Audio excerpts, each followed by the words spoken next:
আসসালামু আলাইকুম। ক্লাস 6 এর ইতিহাসের ক্লাসে আজ তোমাদের ভারতীয় উপমহাদেশের প্রাচীন ইতিহাসের ধারা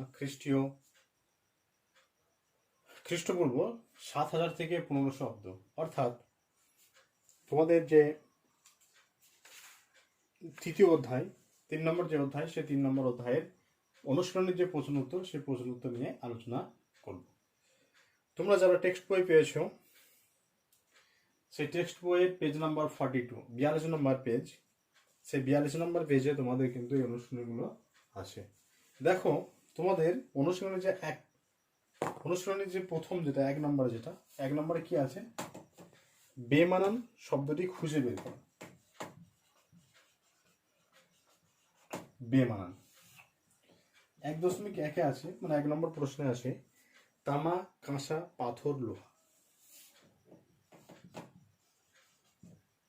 তামা, কাঁসা, পাথর, লোহা। তামা, কাঁসা, পাথর, লোহা। দেখো, এখানে হরপ্পা সভ্যতার মানুষ তামা, কাঁসা এবং পাথর এই তিনটের ব্যবহার কিন্তু জানতো। তাহলে এই তিনটে বেমানান নয়, এখানে বেমানান হবে লোহা। হরপ্পা সভ্যতার মানুষ কিন্তু লোহার ব্যবহার জানতো না। তাহলে 1.1 যেটা বেমানান, সেটা হচ্ছে লোহা। হরপ্পা সভ্যতার মানুষ কিন্তু লোহার সঙ্গে পরিচিতি লাভ ঘটেনি, কারণ তাদের লোহার সঙ্গে কোনো পরিচয় ছিল না। 1.2 আছে ঘোড়া, হাতি, গন্ডার, ষাঁড়। ঘোড়া, হাতি, গন্ডার, ষাঁড়। ঘোড়া, হাতি, গন্ডার, ষাঁড়। এখানেও দেখো, এই হরপ্পা সভ্যতার মানুষ ঘোড়ার ব্যবহার জানতো না। বাকিদের ব্যবহার কিন্তু হরপ্পা সভ্যতার মানুষ জানতো।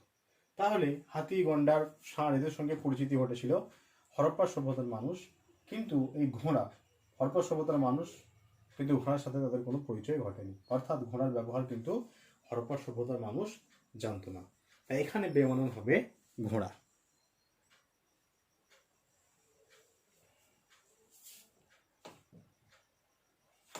এক 1.3 আছে, দেখো কালীবঙ্গান, মেহেরগড়, বানাওয়ালি, ডোলাবিরা। কালীবঙ্গান,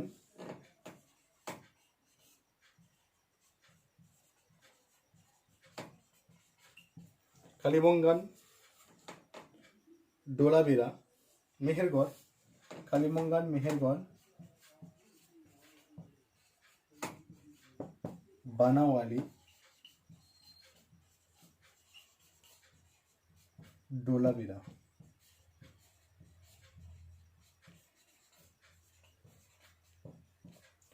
কালীবঙ্গান, মেহেরগড়, বানাওয়ালি, ডোলাবিরা। এখানে দেখো, বেমানান হচ্ছে মেহেরগড়।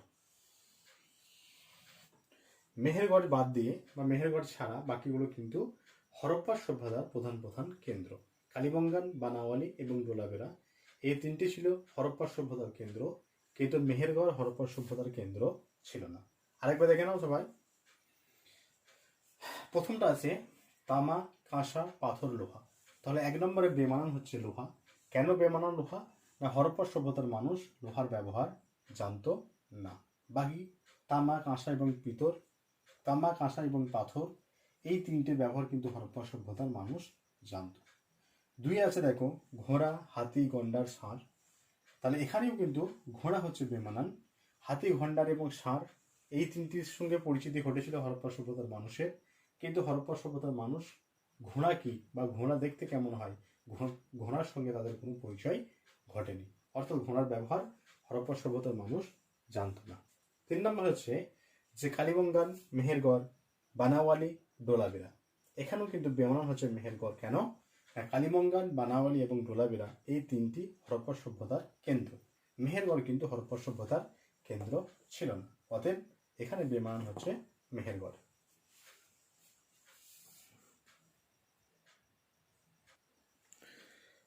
দেখো, অনুশীলনের 2 নম্বরে আছে নিচের বাক্যগুলি কোনটি ঠিক কোনটি ভুল। নিচের বাক্যগুলির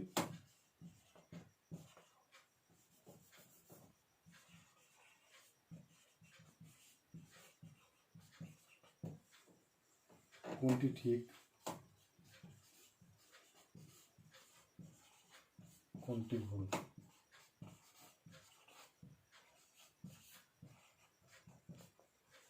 কোনটি ঠিক কোনটি ভুল? 2.1 আছে, লিপির ব্যবহার হরপ্পা সভ্যতার একটি বৈশিষ্ট্য।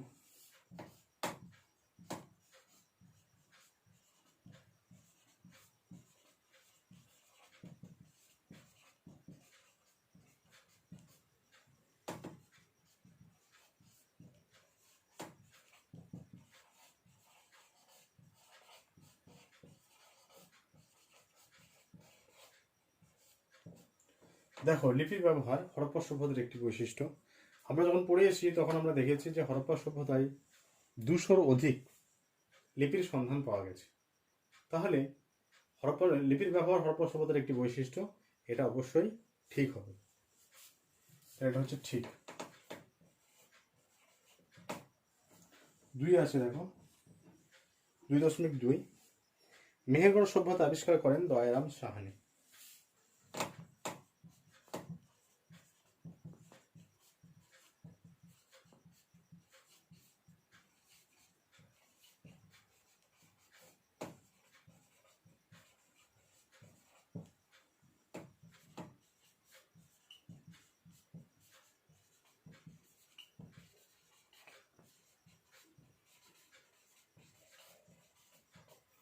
মেহেরগড় সভ্যতা আবিষ্কার করেন দয়ারাম সাহানি, এটা অবশ্যই ভুল।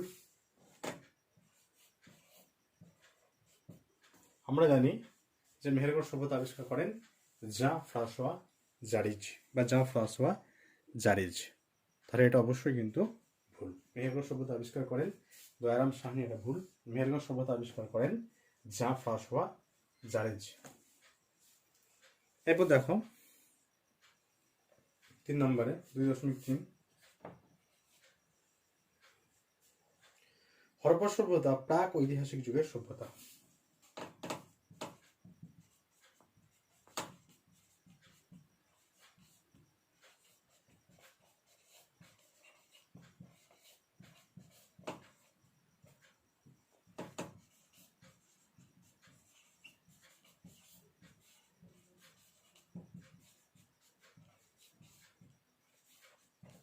হরপ্পা সভ্যতা প্রাক ঐতিহাসিক যুগের সভ্যতা, তাহলে এটাও কিন্তু ভুল।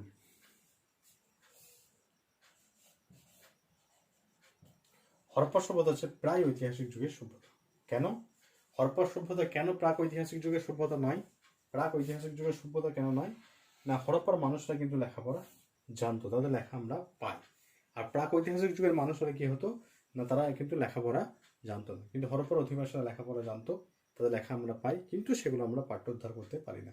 তাই হরপ্পার সভ্যতাকে বলা হয় প্রায় ঐতিহাসিক যুগের সভ্যতা। প্রাগ নয়, এটা হবে প্রায়। এই জায়গাটা হলো, এটা হচ্ছে প্রায় হলে এই উত্তরটা কিন্তু সঠিক হতো। ঠিক আছে, যেহেতু প্রাগ আছে তাই এটা ভুল। 2.4 আছে, হরপ্পার মানুষ লিখতে জানতেন।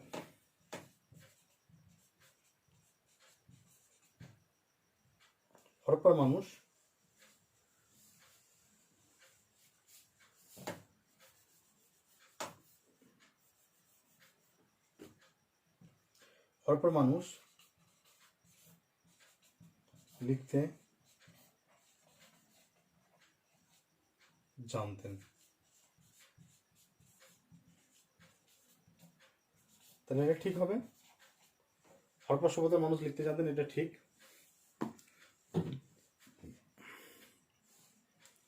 দেখে নাও একবার। তাহলে দেখো, লিপির ব্যবহার হরপ্পা সভ্যতার একটা বৈশিষ্ট্য। লিপির ব্যবহার হরপ্পা সভ্যতার একটা বৈশিষ্ট্য, এটা ঠিক।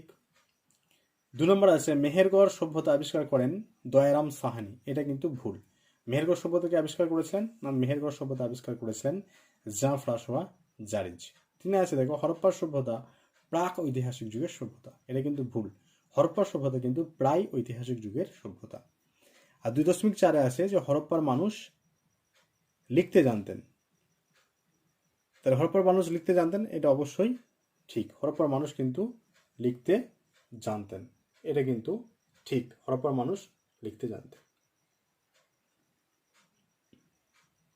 দেখো তোমাদের 1 আর 2 হলো, নেক্সট আমরা দেখব 3 নম্বরে আছে কি। 3-এ আছে সঠিক শব্দটা বেছে নিয়ে শূন্যস্থান পূরণ করো।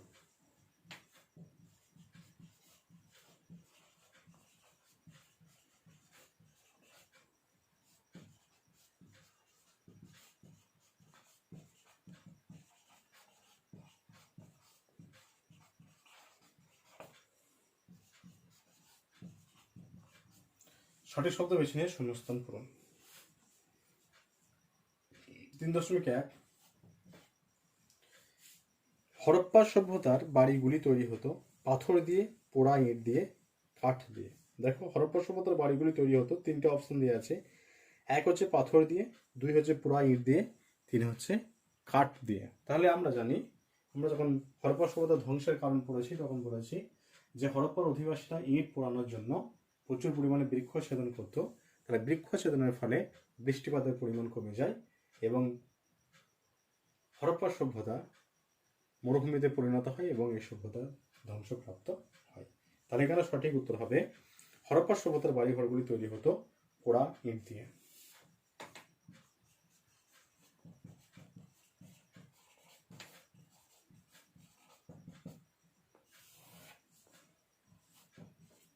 তিন 3.2 হরপ্পা সভ্যতা ছিল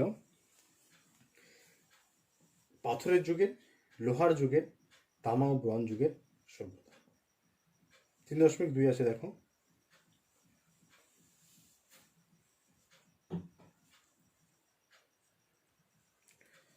দুই আছে দেখো 2 নম্বরে হরপ্পা সভ্যতা ছিল পাথরের যুগের, লোহার যুগের, তামা ও ব্রোঞ্জ যুগের সভ্যতা।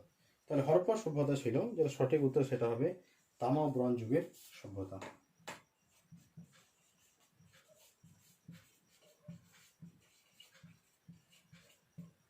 তামা ও ব্রোঞ্জ যুগের সভ্যতা।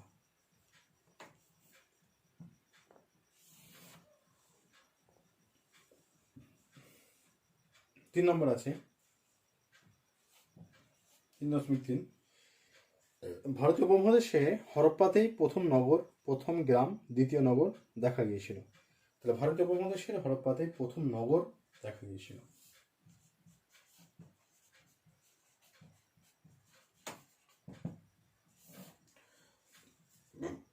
সঠিক শব্দটি বেছে নিয়ে শূন্যস্থান পূরণ।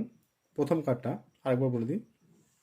প্রথম কার আছে দেখো, হরপ্পা সভ্যতার বাড়ি ঘরগুলি তৈরি হতো পাথর দিয়ে, পোড়া ইট দিয়ে, কাঠ দিয়ে। তাহলে সঠিক উত্তর হচ্ছে পোড়া ইট দিয়ে। 2 নম্বর হচ্ছে হরপ্পা সভ্যতা ছিল পাথরের যুগের, লোহার যুগের, তামা ও ব্রোঞ্জ যুগের সভ্যতা। তাহলে হরপ্পা সভ্যতা ছিল তামা ও ব্রোঞ্জ যুগের সভ্যতা। 3 নম্বর হচ্ছে যে ভারতীয় উপমহাদেশে হরপ্পাতেই প্রথম নগর, প্রথম গ্রাম, দ্বিতীয় নগর দেখা গিয়েছিল।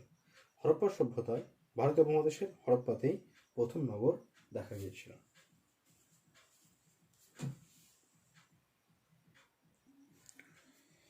এরপর 4 নম্বর আছে নিজের ভাষায় ভেবে লেখো 3-4 লাইন। 4.1 তোমার জানা কোনো একটি শহরের সঙ্গে হরপ্পা সভ্যতার শহরের মিল এবং অমিলগুলি খুঁজে বার করো। তাহলে তোমার জানা, তাহলে দেখো প্রথমে মিলটা নিয়ে আলোচনা করি। তোমার জানা যে কোনো একটা শহরের নাম লিখবে, যারা যে জেলায় বাস করো সেই জেলার একটা বড় শহর লিখবে। আমি তাহলে বর্ধমান লিখছি।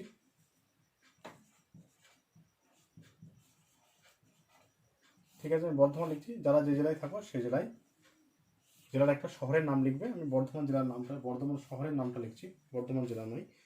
যারা যে জেলায় বাস করো সেই জেলার একটা বড় শহরের নাম লিখবে এবং পার্থক্যগুলো দেখাবে। দেখো মিল, প্রথমে মিলগুলো লিখি। কি কি মিল? বর্ধমান আর একটা অন্য হরপ্পা।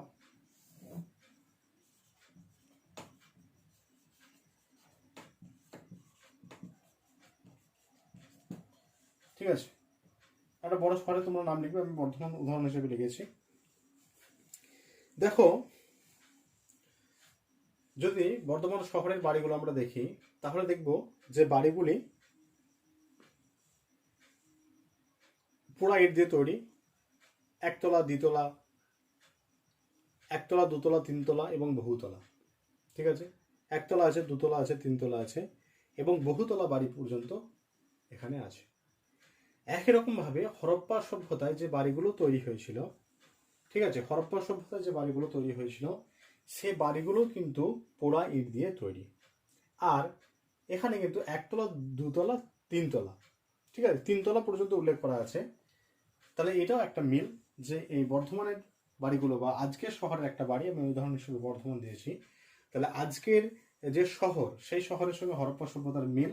তাহলে প্রথম হচ্ছে যে আজকের দিনের শহর, আমি উদাহরণ হিসেবে বর্ধমানের নাম লিখেছি, তাহলে এই শহরের বাড়িগুলো কিন্তু পোড়া ইট দিয়ে তৈরি এবং বাড়িগুলো হচ্ছে একতলা, দ্বিতলা, একতলা, দুতলা, তিনতলা এবং বহুতলা বিশিষ্ট। তাহলে হরপ্পা সভ্যতার বাড়িগুলো কিন্তু ইট দিয়ে তৈরি হয়েছিল, পোড়া ইট দিয়ে, এবং বাড়িগুলো ছিল একতলা, দুতলা এবং তিনতলা। 2 নম্বর হচ্ছে যে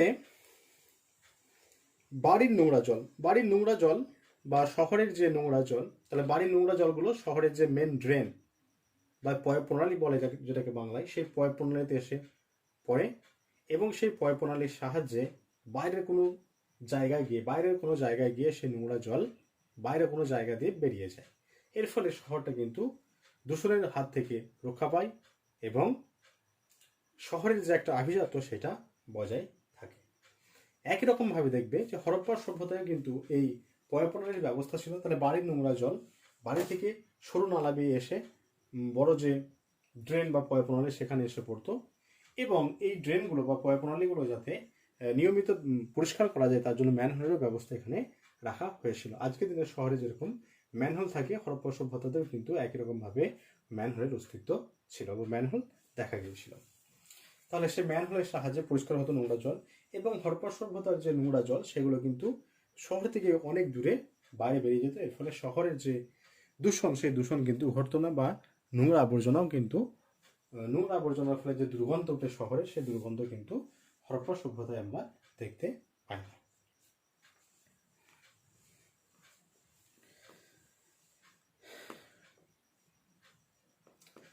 এই দুটো মিল দেবে। এরপর অমিল।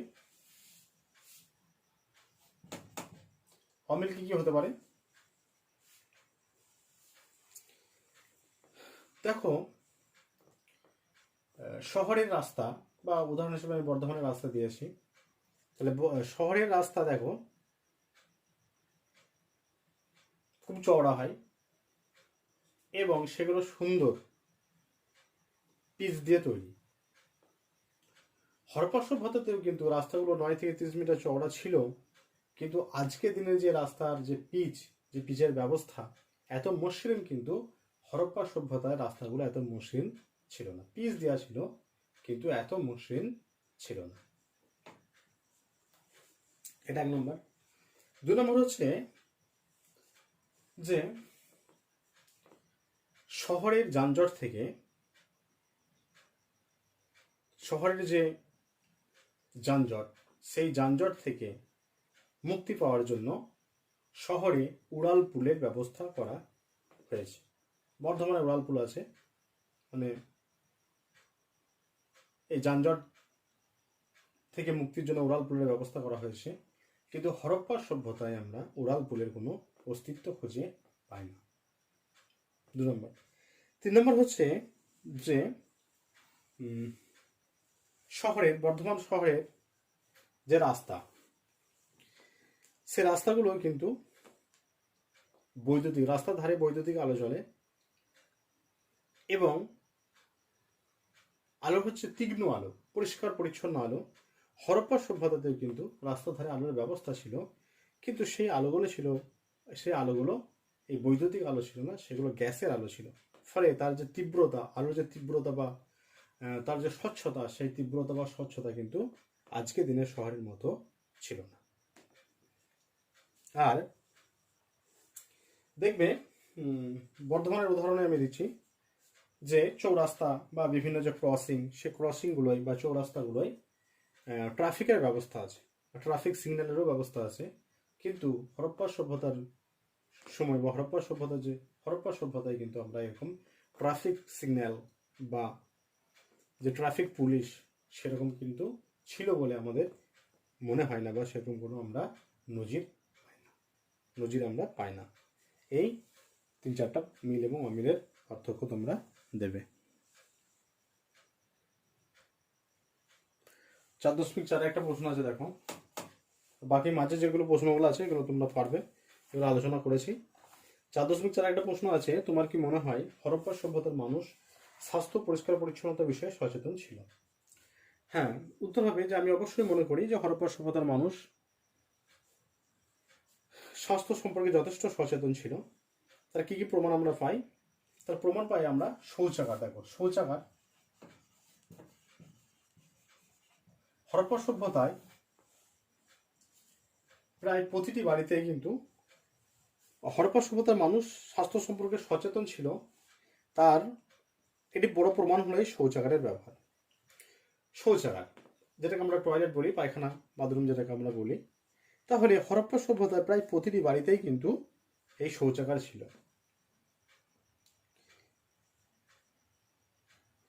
যেহেতু বাড়িতে শৌচাগার ছিল, আজকের দিনেও দেখবে যে এই শৌচাগারের জন্য সরকার থেকে ঘোষণা করতে হয় যে বাড়িতে শৌচাগার বানান। আজকের দিনেও ভাবলে অবাক লাগে যে আজকের দিনেও কিন্তু সরকার থেকে ঘোষণা করতে হয় শৌচাগারের জন্য। কিন্তু দেখো, একটা সভ্যতা খ্রিস্টপূর্ব 3000 অব্দের যে সভ্যতা, তখনকার মানুষ স্বাস্থ্য সম্পর্কে কত সচেতন ছিল। তাদের প্রত্যেকটি বাড়িতে কিন্তু এই শৌচাগারের ব্যবস্থা ছিল। তাহলে এটা থেকে আমরা বলতে পারি যে হরপ্পার মানুষ স্বাস্থ্য সম্পর্কে সচেতন ছিল। 2 হচ্ছে স্নানাগার।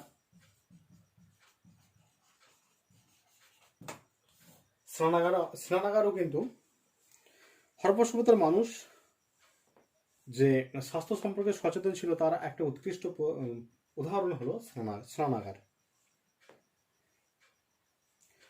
হরপ্পা সভ্যতার মানুষ নিয়মিত স্নান করত এবং পরিষ্কার পরিচ্ছন্ন তারা থাকতো।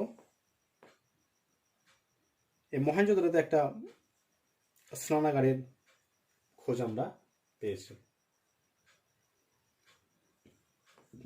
আচ্ছা, আর দেখো, পাকা নর্দমা যেটাকে আমরা বলছি ড্রেন, পাকা ড্রেন বা পাকা নর্দমা